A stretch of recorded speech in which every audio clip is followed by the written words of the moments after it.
Hey everyone, and welcome to my new tutorial. Today I'll show you how to make this beautiful lily of the valley garland that drapes over a string of lights. It's a cozy handmade decoration that adds a warm and charming touch to your home, especially when it gets a little darker outside. Let me show you how it looks with the lights turned on in the evening. And this is how the garland looks when it's a little darker outside. It's not completely dark yet, but you can still see the light shining through the lily of the valley flowers.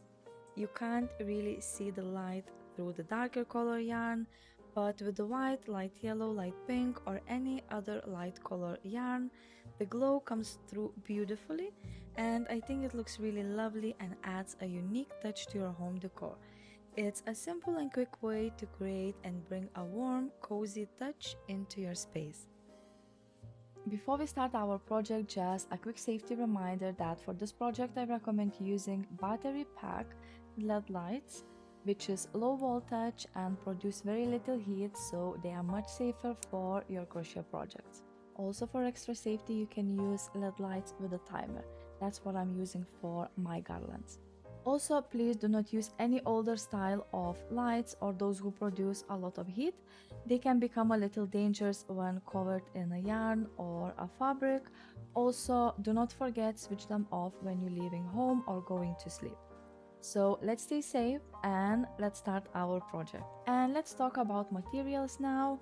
To start your project, you will need a LED lights, one darning needle for waving the ends, one stitch marker. Of course, stitch marker is optional, but I always highly recommend. Scissors, two colors of yarn, and crochet hook. So talking about the yarn, you will need two colors, one to crochet a kind of vine on the string for the LED lights, and another color for your lily of the valley petal. I'm using double knit acrylic yarn, and it will create a size similar to this or this. I did a little bit longer body here, and you just use a crochet hook that is recommended on the yarn label. I'm using 4mm crochet hook with my double knit weight yarn, and also you can use any other weight of yarn if you want. If you want a little bit bigger petal than this one, you can use thicker weight of yarn, or if you want smaller, you can use smaller weight of yarn.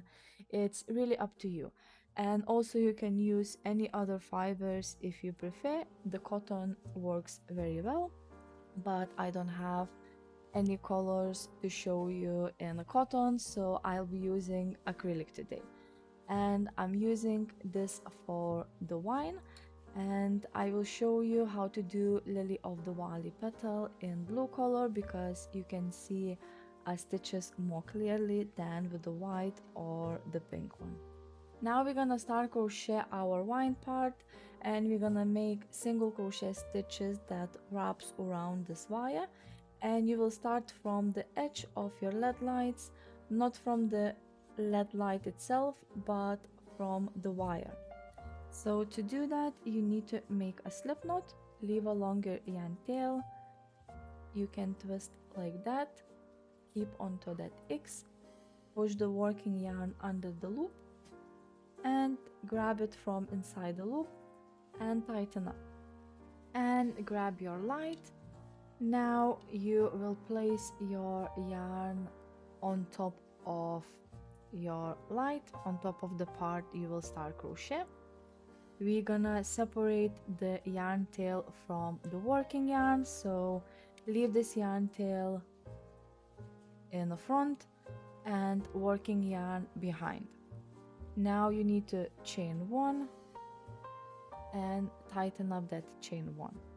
Now you will crochet over this wire and over the tail, so you don't have to weave in after. And you will be making single crochet stitches that wraps around this wire and the tail now. And when you finish with the tail, it will be just single crochet stitches that wraps around the wire. So to do that, you need to crochet exactly the same as you do in a stitch, but here you just wrapping your hook and yarn around this wire. So you need to place your hook under the wire, grab that working yarn, pull it through like this, yarn over and pull it through 2 loops. Now you have your first single crochet stitch, and you repeat again. Place your hook under the wire, grab this working yarn, yarn over and pull it through 2 loops on the hook. And this way you working single crochet stitches along this wire until you will reach the very first, or let's say second light. So let's make those single crochet stitches, and I will do off camera, and I'll meet you at the point when we reach the second light. Now when you reach the second light, you need to keep your hook in front of that light and make single crochet on the other side of that wire, just like this. And you just continue with single crochet stitches all the way across your lights. And let's do that off camera, and I'll meet you when I finish this vine part. I will show you how to do the lily of the valley petals. Now when you finish the vine part, what you need to do, just chain 1 and leave a longer yarn tail, cut the yarn fast enough, and the only thing you need to do, just weave in that yarn tail into the single crochet stitches. When I'm weaving in my yarn tail, I like to insert into 1 single crochet stitch, then wrap it a few times around the yarn so I really know it's secure, because sometimes if you finish at the very end it can look pretty loose. So just wrapping around the wire your yarn tail will give you a little bit extra security. Now just weave in that yarn tail and we can move on to the petal part. Now to start your petal, grab your chosen color. You can do all petals in one color or choose different color for each petal. But to start, you need to make a magic ring, and you need to leave a longer yarn tail because you will use this tail for securing your petal onto the light. And my way to create a magic ring, I just place the yarn on my 2 fingers, and this is the working side of the yarn that comes from the skein. I will wrap this yarn around my 2 fingers to create an X. I hold onto that X, then I place this working yarn above the yarn tail, insert my hook under this first string, grab the second, pull it through, and I just chain 1 with the working yarn. Now the tail is a little bit twisted, but it's easy to untwist. Now you need to make 6 single crochet into the magic ring. So we have this chain 1, and we're gonna start with first single crochet stitch. For this part, I really recommend using stitch markers so you can see clearly where your first stitch is. And now, because I have the first single crochet, I need to make just 5 single crochets, and I will have 6 in total.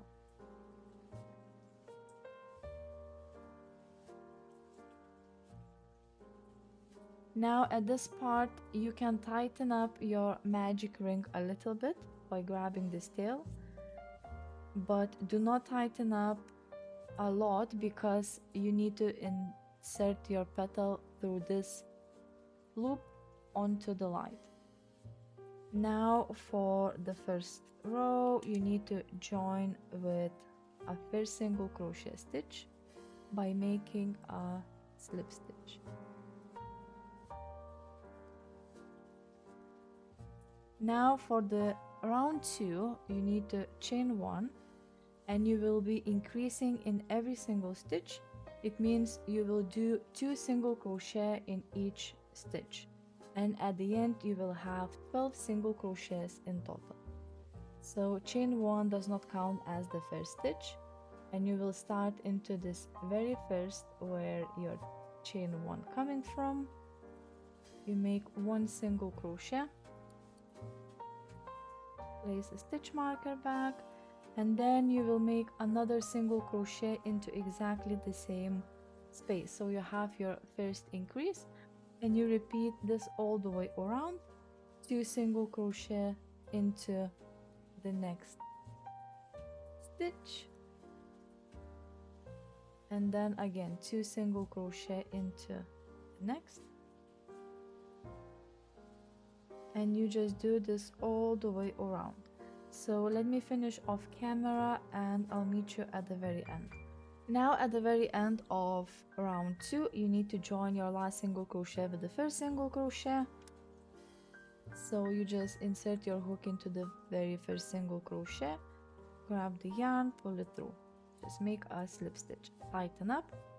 And now for the round 3, you will be increasing into every second stitch.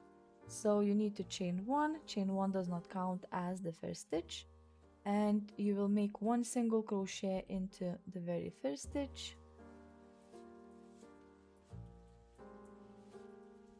and increase into the next. It means you will do 2 single crochet stitches into the next, and you just repeat 1 single crochet into the next stitch and increase into the next, 2 single crochets into the same stitch, and you just repeat this all the way around. I will do that off camera and I'll meet you at the very end.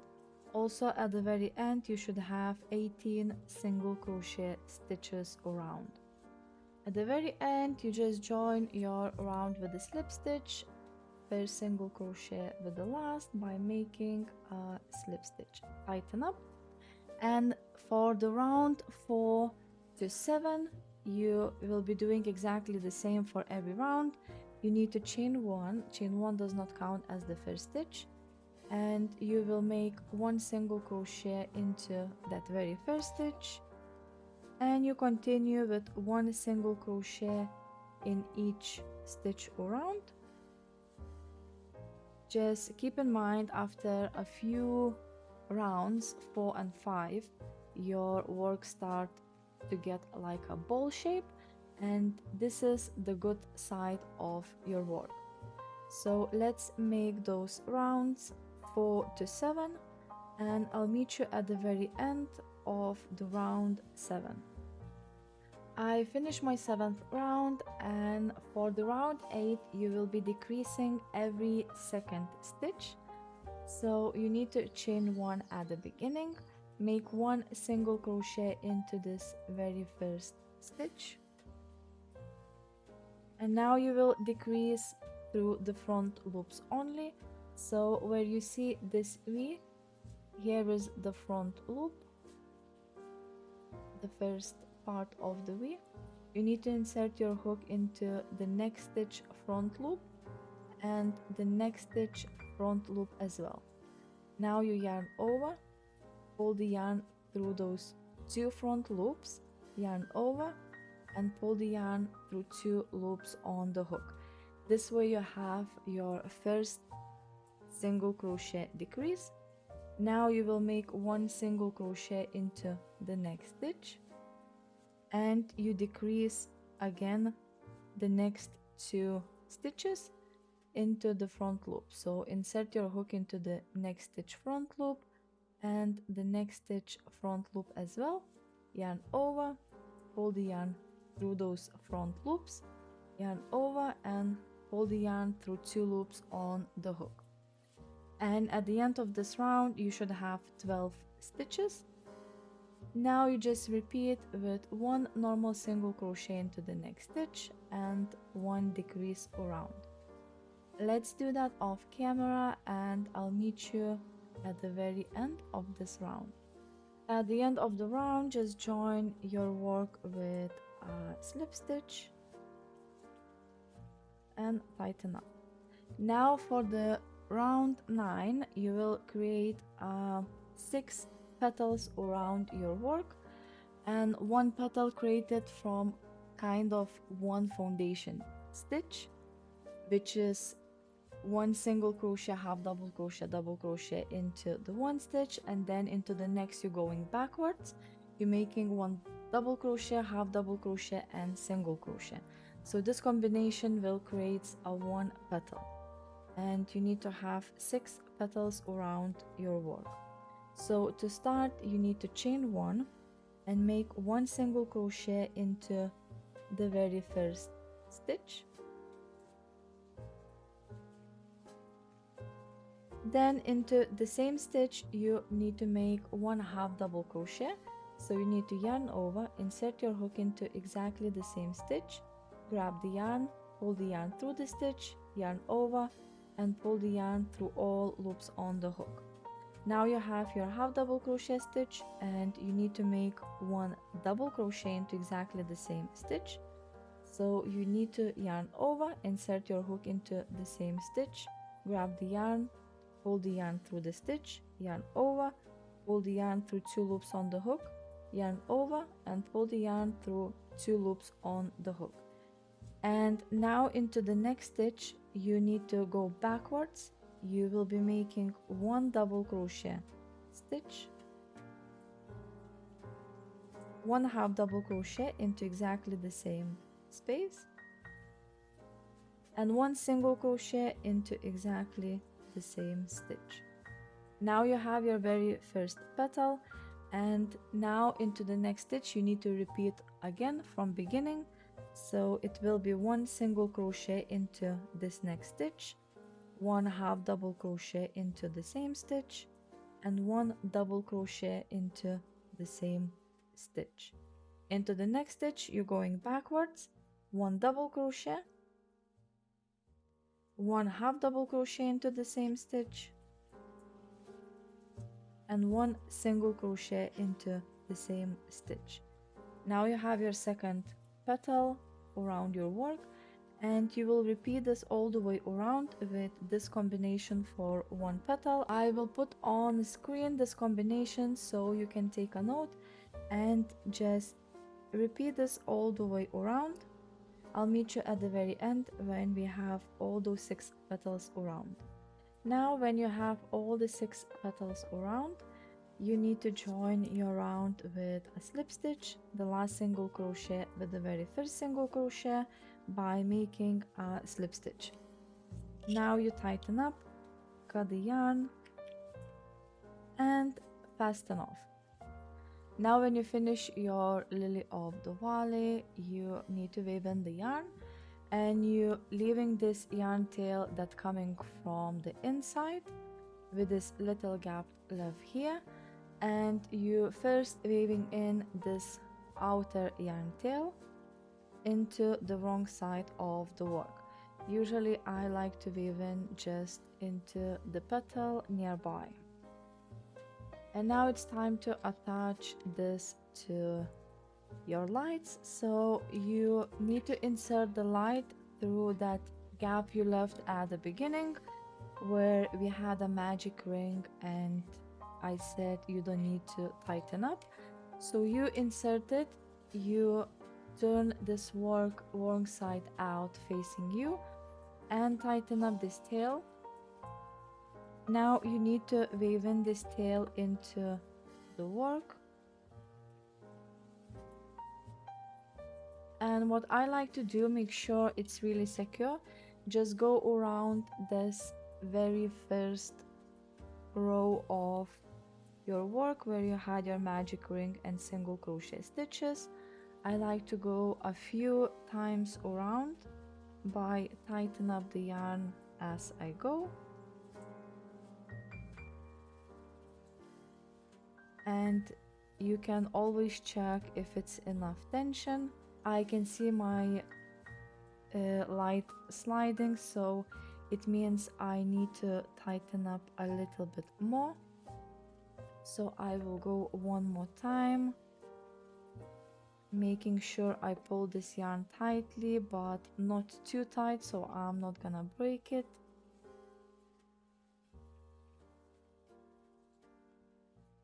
Double check one more time and I can see it's holding, so it means I can just weave in this yarn tail into the work and cut the yarn.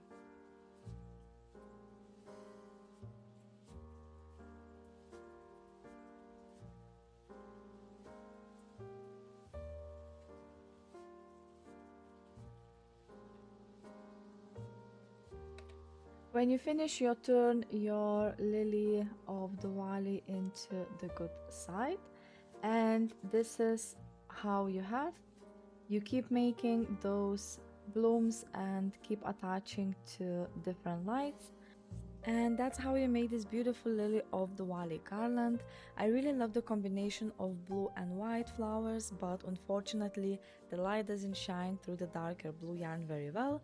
But if you like the blue, you can try using a very light shade of blue instead.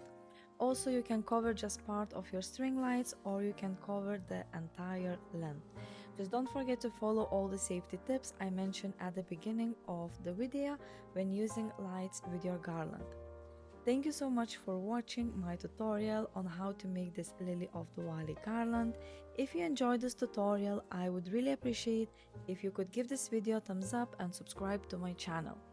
More home decor and wearable tutorials are coming soon and I can't wait to share them with you. Also, if you made your own garland, be sure to leave a comment below. I would love to hear how it turned out and what colors you chose. For now, thank you again for watching and I'll see you in my next tutorial.